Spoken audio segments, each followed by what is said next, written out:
dengan karya bunga yang elegan dan kreatif.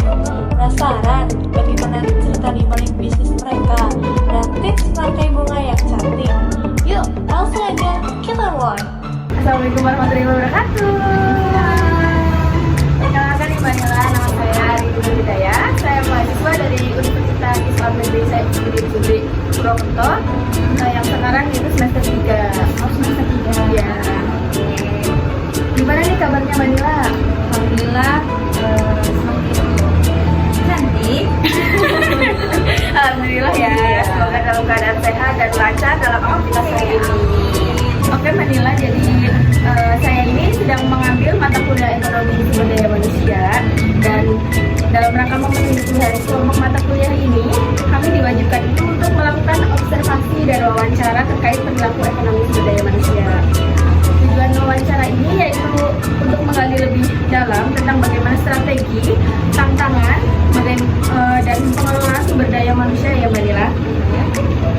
Dalam Mbak Nila menjalankan bisnis ini khususnya di bidang food ini ya. Kalian sorry ya, Lihat ya. ini di belakang ada contoh-contohnya juga. Betul. Kami memilih Mbak Nila ini sebagai narasumber karena kami melihat bahwa Mbak Nila ini memiliki pengalaman dan pengetahuan yang luas dalam menjalankan usaha ini. Dengan wawancara ini, kami harapkan dapat mempelajari lebih banyak tentang bagaimana seorang owner mengelola bisnisnya, termasuk dalam hal pengelolaan sumber daya manusia ini. Maka Mbak Nila ini berkenan untuk meluangkan waktu sebentar guna membantu tugas menyelesaikan tugas kami ini. Boleh dengan senang hati. Terima kasih ya Mbak Nila. Sama-sama. Kami berjanji wawancara ini tidak akan memakan banyak waktu dan kami sangat menghargai kesediaan Mbak Nila ini. Yang pertanyaan pertama ya Mbak Nila ya. Sebenarnya apa sih yang menginspirasi Mbak Nila ini untuk memulai usaha buket bunga ini? Oke, jadi awal mulanya itu sebenarnya terinspirasi dari teman aku sih. Aku ada teman di daerah Semarang atas. Dia itu daerahnya banyak perkebunan bunga. Nah, pas waktu itu aku main sekali 2 kali itu kayak tertarik gitu sih. Nah, kebetulannya gak lama dari Risma ini tuh ternyata di PHK nih dari kantor yang lama tempat aku kerja. Dan aku kerja di salah satu kantor di Semarang. Nah, dari saat itu pas habis COVID pengurangan karyawan, baru kepikiran lah apa pulang aja ya usaha buket dan di bidang perbungaan kayak gitu. Terus carilah mulai supplier bunga, ikut kelas-kelas buket dan lain-lain. Jadilah story ini itu awal mulanya sih. Jadi terinspirasi dari temennya Mbak Nila ini ya. Ya, lebih ke lingkungan daerah situ tuh banyak potensi yang bisa dimanfaatkan. Salah satunya bunga itu, bunga fresh. Kalau visualis ini awal mulai didirikan itu tanggal berapa dan bulan berapa tahun berapa ya Mbak Nila? Kebetulan bulan ini anniversary kedua. Jadi 22 Desember tepat di Hari Ibu 2022. Visualis ini awal buka banget. Berarti udah 2 tahun ya. Betul sekali. Kalau produk-produk utama yang paling best seller nih di visualis itu ada apa aja nih Mbak Oh, Nila? tentu buket bunga. Bunga ya. Kita ada beberapa buket bunga, itu bunga fresh, bunga artificial atau bunga palsu. Terus ada macam-macam buket snack, buket macam-macam deh. Nanti kalian bisa aja lihat di Instagramnya Kids Florist ya. Bagaimana sih cara Mbak Nila ini merekrut dan melatih karyawan? Mungkin kayak karyawannya itu belum biasa bikin buket gitu ya. Gimana? Kalau sebenarnya untuk perekrutan sih biasa ya, mulai dari interview, ditanya-tanya, yang penting itu dia mau serius kerja aja.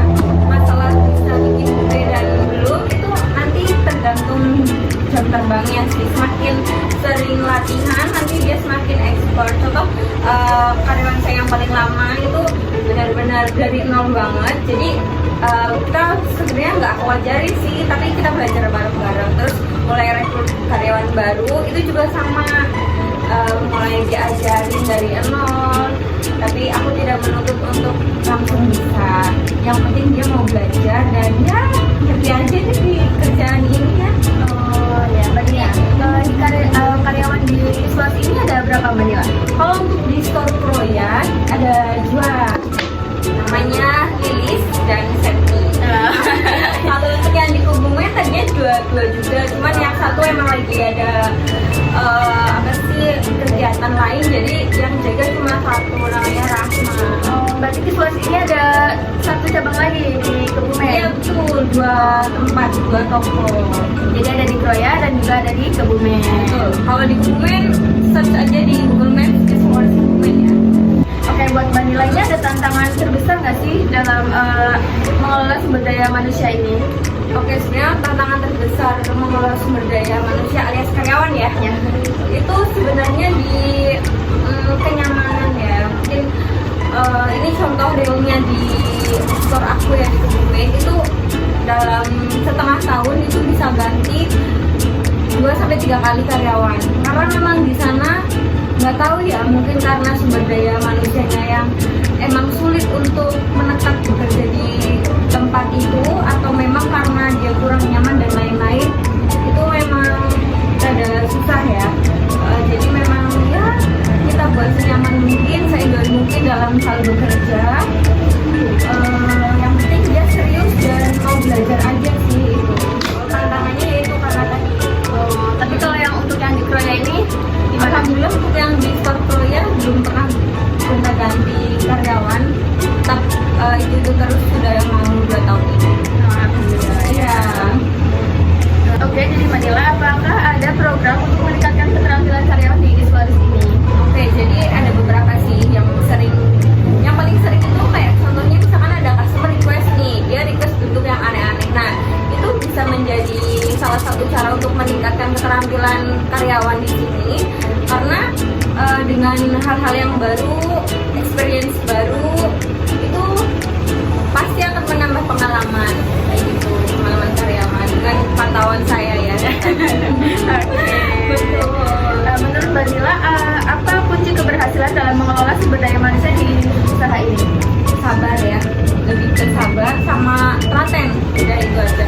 Soalnya kita kan bergerak di bidang jasa, kita juga langsung bertemu dengan customer dengan sifat dan karakter yang berbeda-beda, ada yang baik, ada yang baik banget. Nah, kalau kita itu kurang sabar, kita bisa apa namanya ya, usaha kita bakal nggak bertahan lama kalau kita nggak sabar ya, karena itu akan mempengaruhi customer terhadap toko kita kayak gitu sih. Kalau kitanya pelayanannya baik, ramah, betul. Selain dari kualitas produk yang bagus, pelayanannya juga harus bagus.